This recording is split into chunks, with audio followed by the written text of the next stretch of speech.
ایک روایت پیش کرتا ہوں جس میں خیانت کرنے کا بھیانک عذاب ذکر کیا گیا۔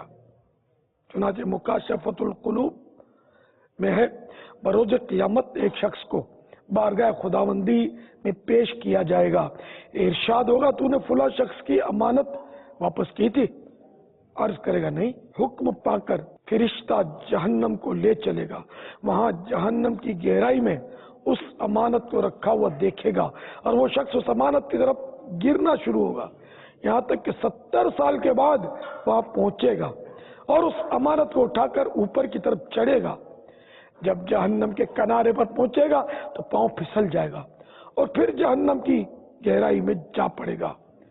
اسی طرح وہ گرتا اور چڑھتا رہے گا یہاں تک کہ سرکار مدینہ صلی اللہ تعالی علیہ وآلہ وسلم کی شفاعت سے اسے رب العالمین عز و جل کی رحمت حاصل ہو جائے گی اور امانت کا مالک اس سے راضی ہو جائے گا۔ صلو علی الحبیب صلی اللہ تعالی علی محمد۔